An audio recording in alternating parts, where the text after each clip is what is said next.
Vamos a conversar en esta clase sobre lo que es la memoria de un computador. Según la memoria de un ordenador o una memoria es como un cerebro humano. Este se utiliza para almacenar datos e instrucciones. La memoria de la computadora es el espacio de almacenamiento en la computadora donde los datos van a ser procesados y se almacenan las instrucciones necesarias para su procesamiento. Dentro de la computadora tenemos varios tipos de memoria, los cuales son los siguientes. Tenemos la memoria ROM, que son memorias no volátiles. Este tipo de memoria es grabado por el fabricante y contiene las rutinas iniciales para activar el computador, o lo que es la Basic Input Output System, es la BIOS. Tenemos la memoria CMOS, que son memorias en forma de chips que contienen datos sobre la configuración del sistema, la fecha, la hora y la clave de acceso, entre otros datos de interés permanente, única y exclusivamente cuando son alimentadas con energía y corriente proveniente de la pila unida a la tarjeta madre. Tenemos una memoria shadow o sombra, que es aquella memoria extendida que tu PC está usando para almacenar una copia o sombra del BIOS. Este se activa o desactiva desde el setup del sistema a través de las utilidades del CMOS. Por lo tanto, la memoria RAM se reduce en un espacio de 32K a 128K. La memoria RAM o Random Access Memory, estas son memorias volátiles. Este tipo de memoria es usada como área de trabajo para cada tarea y es borrada cada vez que se apaga o inicializa la computadora. La memoria RAM se coloca en los bancos de memoria de la tarjeta madre y su extensión depende de los espacios que existan en la tarjeta madre. Tenemos también la llamada memoria expandida y extendida. La memoria expandida, llamada EMS, solo se puede accesar a través de una ventana especial de direcciones accesadas solo por el CPU, llamada Page Frame. Está instalada dentro del límite de 1 mega. Y para ser aprovechada se requiere de una tarjeta adicional o un programa especial que use la RAM de la tarjeta principal o espacio en disco duro para emular la RAM EMS. Tenemos la memoria extendida, que es simplemente una extensión de la memoria convencional, o sea, es más espacio para trabajar. Es necesario recordar que la memoria expandida únicamente es usada por programas de aplicación que cada día son utilizados para exigir más capacidad. Los computadores, para poder trabajar las aplicaciones y programas, solo necesitan de un límite de memoria, que es lo que reconoce el sistema operativo, y es también llamada la memoria RAM baja. La diferencia es relativamente poca y se utiliza para el BIOS del sistema. Este se conoce como una memoria alta. En la actualidad existen dos tipos básicos de memoria RAM o extendida. Una es la DRAM o Dynamic RAM, como diríamos en español, una RAM dinámica, y tenemos la SRAM, que es la Static RAM o una RAM estática. Los dos tipos difieren en la tecnología que usan para almacenar los datos. La RAM dinámica necesita ser refrescada cientos de veces por segundo, mientras que la RAM estática no necesita ser refrescada tan frecuentemente, lo que la hace más rápida pero también más costosa que la RAM dinámica. Ambos tipos son volátiles, lo que significa que pueden perder su contenido cuando se desconecta la alimentación. Existe también otros tipos de memoria RAM o memoria extendida. Uno de ellos es el DIP o Dual Inline Package. También tenemos lo que es el SIM o Single Inline Memory Module, que son pequeñas tarjetas de memoria individual y que son de instalación manual. Existe también el caso de una memoria insuficiente y controladores. En este caso, los programas residentes en la memoria TSR o Terminate and State Resident y los controladores de dispositivo ocupan gran parte de la memoria RAM. Por lo tanto, se requiere un manejador de memoria, es decir, un programa que obtenga un máximo de memoria para nuestras aplicaciones. Los manejadores de memoria pueden ofrecer cierto límite de espacio al momento de activar el PC. Estos cargan el DOS, los TSR y los controladores de memoria convencional. Por último, vamos a conversar sobre lo que es la memoria caché. Este tipo de memoria se utiliza en vista de la gran utilización del disco duro por aplicaciones tales como Windows, y se puede utilizar esta memoria a nivel de hardware o a nivel de software. En, digamos, algunos sistemas operativos existen programas que controlan la memoria caché a nivel de disco. Estos programas pueden entonces representar una enorme diferencia en cuanto a la velocidad para aquellas aplicaciones que pueden utilizar la memoria caché en disco. La memoria caché a nivel de hardware tiene la ventaja de ser más rápida y viene integrada a la tarjeta madre. Esto es todo hasta esta clase. Espero haya sido de tu agrado. Nos vemos en el siguiente comando.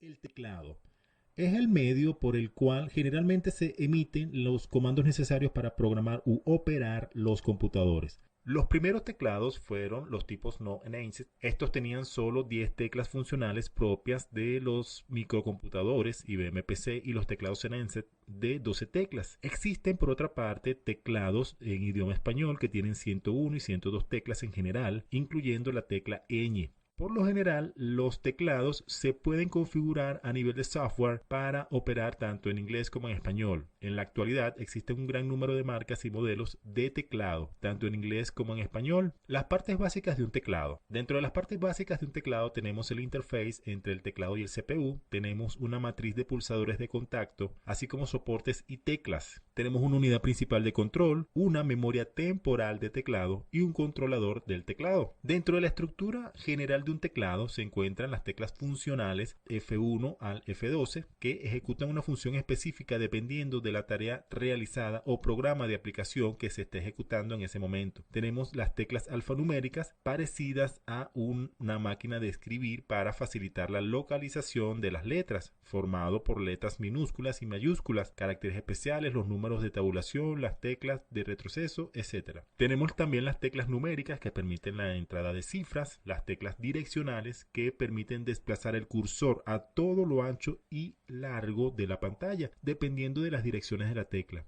Asimismo, tenemos teclas de modificación o expansión de funciones. Estas teclas están identificadas por iniciales, tales como Alt, Caps, Lock, CTRL y Shift. Al presionar alguna de estas teclas en combinación con alguna otra, activamos una función de diferente utilidad, de acuerdo al programa en ejecución de un momento dado. Tenemos la tecla de retorno o entrada, que es Enter o Intro. Estas permiten la entrada y ejecución de las instrucciones en el computador. Y tenemos indicadores de un teclado, que por lo general estos teclados mantienen 4 indicadores de forma de luces o LEDs en la parte superior derecha. Estos son el Power, el Caps Lock, el Num Lock y el Scroll Lock. Dependiendo del tipo de teclado que tú tengas, puedes tener entre 3 y 4 luces LEDs en tu teclado. Para nuestro estudio vamos a utilizar un teclado comercial llamado QWERTY, cuyo nombre proviene de la primera línea del teclado de la máquina de escribir normal, esas máquinas antiguas que llegaron a utilizarse hace muchos años. Ahora, para lo que es el mantenimiento del teclado, aunque la limpieza de estos teclados es una rutina muy simple, toma mucho tiempo, por lo que es conveniente colocar membranas protectoras a dichos dispositivos si las tenemos. Esto representa un gasto para la empresa, pero es compensado con el tiempo ahorrado al no tener que aplicar este mantenimiento tan seguido. Posibles fallas del teclado. Por lo general, un PC está formado por algunas partes mecánicas que con el tiempo y el uso pueden fallar, entre las cuales podemos mencionar las unidades de disco, la fuente de poder y el teclado. De estas, el teclado es el que más tiende a fallar. Al principio, las fallas pueden aparecer en forma intermitente o en forma repentina. Los síntomas más comunes son los siguientes: pitos ruidosos cuando arranca la máquina, seguido de un mensaje en pantalla que puede decir Keyboard Error, Press F1 to resume. La solución a esto es probable que el teclado esté desconectado. Vamos a apagar el PC, vamos a conectar el teclado y vamos a prender otra vez la máquina. Puede ser también que se haya pasado la llave de seguridad para prevenir el acceso, y esto también es probable. Muy bien. Teclas individuales que no responden cuando se presionan. También aparecen dos caracteres iguales al presionar una sola vez una tecla, y la barra espaciadora no crea un espacio entre caracteres. A todo esto nos podemos hacer la siguiente pregunta: si reparar o no reparar un teclado. Algunos problemas del teclado, como por ejemplo los ocasionados por el polvo u otras sustancias extrañas, también así como cables defectuosos o teclas desalineadas, pueden por lo general ser reparadas. Nosotros podemos afirmar que un teclado no se puede reparar y ha sufrido una avería en alguno de los siguientes elementos. Puede ser el microprocesador, puede ser el circuito impreso, o en algunos de los interruptores o switches de teclas ha sufrido una avería. Para determinar la causa a una falla, que puede ser el cable, el PC o el teclado, podemos intercambiar los teclados entre computadoras de la misma clase. De esto se puede concluir que si el teclado funciona correctamente, entonces el problema radica en el PC. Un cable defectuoso puede tener como síntoma una falla repentina y completa del teclado o una falla intermitente. Dentro del funcionamiento interno de un teclado, será más fácil encontrar las fallas del teclado si sabes cómo funciona. El teclado consta de una serie de interruptores montados en un circuito impreso. Cada interruptor está cubierto con un casco de teclas. Esa es la parte que toca sus dedos. Cada vez que se presiona una tecla se hunde el interruptor bajo el casco de la tecla. Entonces, este interruptor cierra un circuito y envía un impulso electrónico al microprocesador a través del circuito impreso. El microprocesador traduce el impulso electrónico a un código numérico que varía de acuerdo a la posición de las teclas presionadas. Y así fue presionada en combinación, por ejemplo, con Shift, Alt y Control. En este código viaja por el cable que se conecta al teclado con la computadora. Al soltar la tecla, se genera otro código que le informa a la computadora que la tecla ya no está siendo presionada. La arquitectura base de un teclado consiste en una matriz de pulsadores de contacto. El mouse. Este es un dispositivo de entrada de datos que permite identificar la posición y orientación sobre una pantalla, en la cual existen diseños gráficos, iconos o cajas de mensajes. El mouse se emplea en forma manual. Este dispositivo se arrastra sobre una superficie plana, su movimiento mecánico se convierte en digital y con esto se desplaza el cursor o apuntador en la pantalla manteniendo constantemente movimientos relativos. Por otra parte, todos los movimientos del mouse se pueden sustituir por sus equivalentes mediante el uso del teclado, en particular con las teclas funcionales como Alt, Control, Shift, barra, Insert, Delete, etc. Tradicionalmente, el mouse se usa como un dispositivo de señalización orientado sobre las aplicaciones gráficas. Muchos fabricantes de software identifican al mouse como una herramienta de productividad. Debido a la gran cantidad de programas de aplicaciones existentes, el mouse pasa a ocupar una herramienta indispensable para operar programas gráficos y del computador. El mouse es un dispositivo de entrada diseñado para emitir señales en la pantalla de un computador, seleccionar opciones de un menú, así como ampliar elementos gráficos. Por lo general, el mouse se opera con tres movimientos: el clic, el double click y el drag.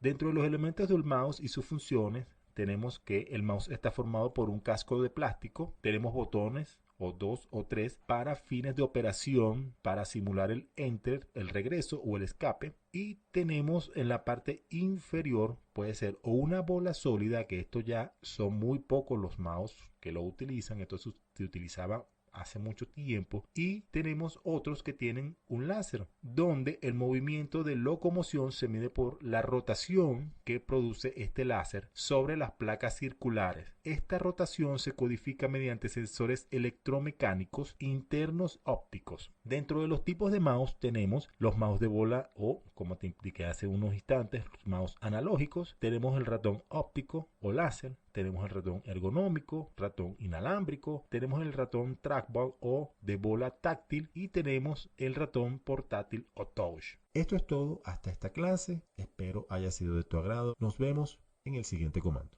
El monitor o pantalla es un dispositivo periférico de salida. Este recibe información del procesador y la muestra en la pantalla. Su principio se fundamenta en el mismo principio de la televisión comercial. La imagen se compone de líneas y el número de líneas por segundo se llama frecuencia de línea. En un monitor la frecuencia es mucho mayor, entre los 70 y los 150 kHz y 70.000 líneas por segundo. Los monitores, al igual que la televisión, usan la tecnología de videos por tubos de rayos catódicos para mostrar los mensajes al usuario. Cada vez que se instala un monitor a un PC, la tarjeta de video debe corresponder con el monitor, en caso de ser a color o monocromático. Según su función, los monitores trabajan en dos modos. En modo de texto, que corresponde a los caracteres de ASCII, y tenemos el modo gráfico, que corresponde a los caracteres tipo ASCII y cualquier carácter gráfico que se pueda representar en la imagen de la pantalla. Dentro de las partes internas del monitor tenemos, los tubos de rayos catódicos, tenemos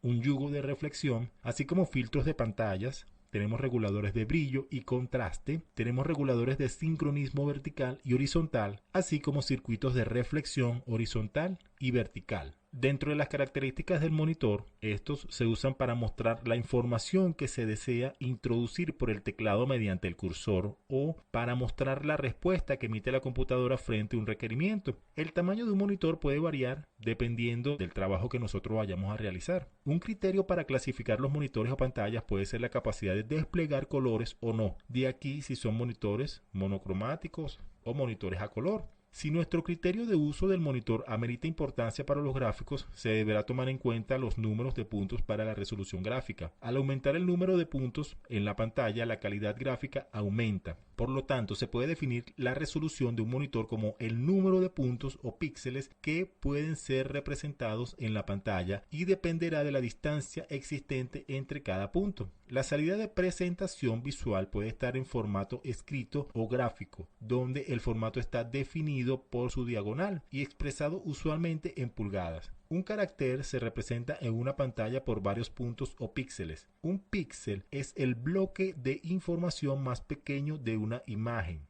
en la pantalla, por lo tanto, las pantallas se dividen en píxeles. En un monitor a color, un píxel se compone de una o más triadas. Luego, una triada contiene 3 puntos llenos de sustancias fosfóricas, ámbar, verde y otras. La resolución se expresa en términos de número de píxeles que comprenden el alto y el ancho de la imagen completa en pantalla. Dependiendo del número de píxeles, una pantalla se puede considerar de baja, media o alta resolución. Las pantallas de alta resolución minimizan el parpadeo de las imágenes entrelazadas, pero cuando se cambian las imágenes pueden dejar imágenes fantasmas por décimas de segundo. Estos pueden contener unos 1024 por 768 píxeles, un número de puntos horizontales por número de puntos verticales, pero su costo puede ser algo elevado. La resolución o nitidez gráfica de una imagen de un monitor consiste en el número de puntos, como ya te había indicado, por líneas multiplicado por el número de líneas, es decir, 640 por 480, por poner un ejemplo. Luego,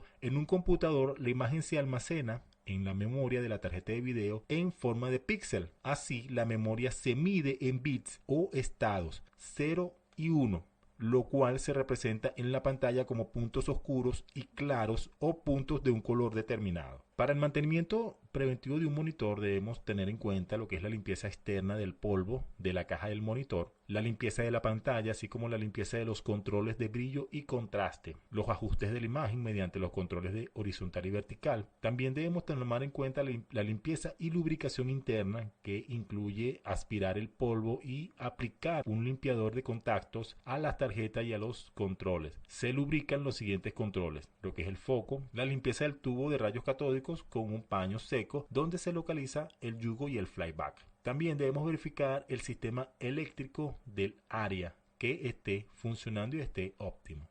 Dentro de las posibles fallas de los monitores tenemos, una falla muy recurrente es que la imagen presenta ondas horizontales que se mueven lentamente de arriba hacia abajo de la pantalla. Esto es causado debido a los movimientos ondulantes que se deben a la interferencia electromagnética más que a defectos del monitor. Por lo general ocurre cuando se tienen varios monitores muy cerca, una lámpara fluorescente, una corneta o cualquier aparato que genere un campo magnético fuerte. Otra posible causa es un cable a tierra inadecuado o por un desperfecto del cable del monitor. Una segunda falla muy recurrente es que aparecen en forma descontrolada un conjunto de caracteres en la pantalla. La causa de este problema es, en primer lugar, que debemos revisar los pines del conector del monitor. Puede ser que algún desperfecto en la tarjeta de video también. Si la falla ocurre, puede ser un software específico, entonces verifica la instalación y por última instancia debemos ejecutar un programa antivirus. Otra falla es que se combinen los colores en forma equivocada. Ejemplo, se selecciona rojo y muestra verde.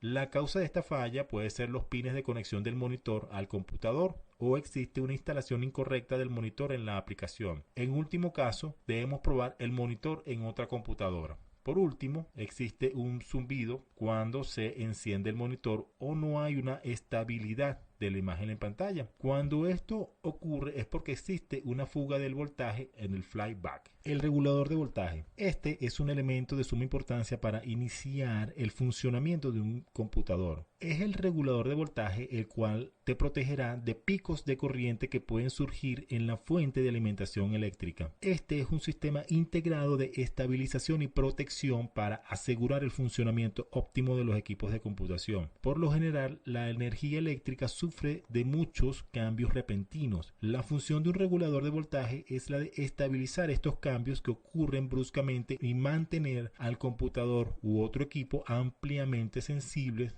en un estado de seguridad física. El regulador va conectado a la toma de corriente y una vez activado mediante luces de indicadores podemos conectar a el computador, la impresora y el monitor.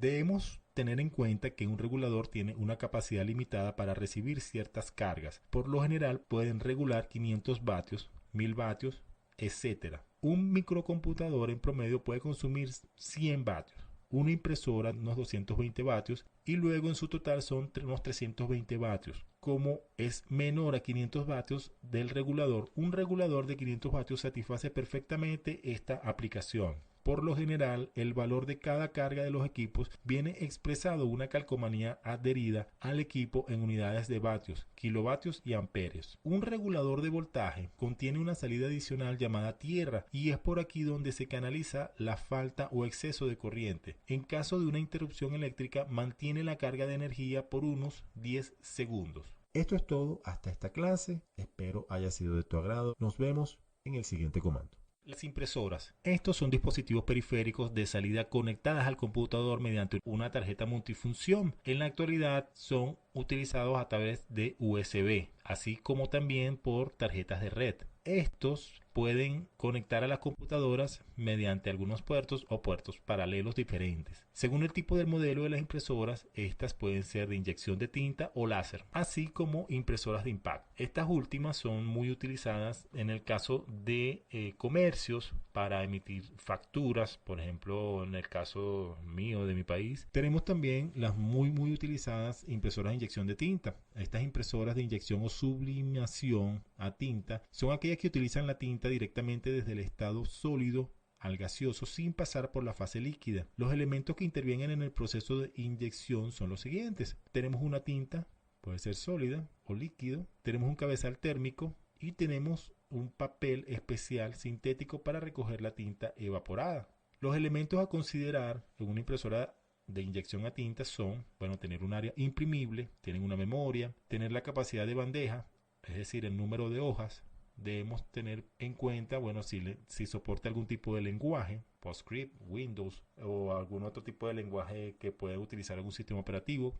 La velocidad de impresión para texto y gráficos, así como el tamaño del papel, los tipos de procesador, a los cuales, en la actualidad todos los procesadores son o admiten las impresoras actuales. Tenemos los tipos de puertos, los modos de impresión, es decir, la cantidad de colores, la resolución en puntos por pulgadas. Tenemos el tipo de controlador para el ambiente Windows, los cuales traen ajustes a ciertos colores para obtener una misma copia con distintas tonalidades, así como la posibilidad de expansión de la memoria y su precio. El mantenimiento de una impresora de inyección a tinta por lo general es mínimo. La única dedicación requerida es sobre el material consumible, los cartuchos y el papel. El procedimiento a seguir para cambiar el cartucho de tinta se reduce a extraer simplemente el cartucho y sustituirlo por uno nuevo. Se recomienda en forma eventual hacer una limpieza del cabezal térmico con alcohol isopropílico para poder mantener los niveles de calidad de impresión en caso de detectar una pérdida de calidad o alguna irregularidad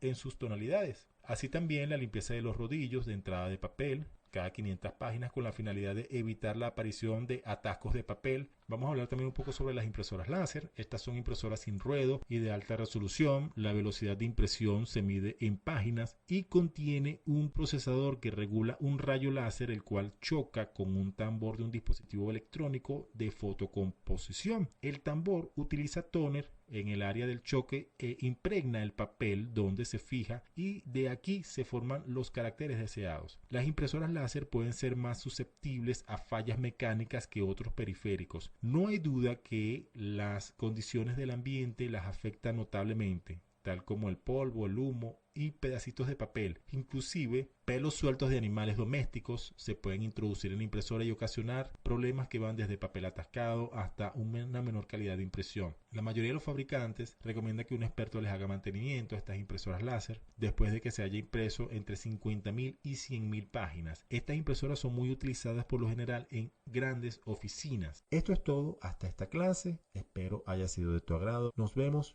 en el siguiente comando.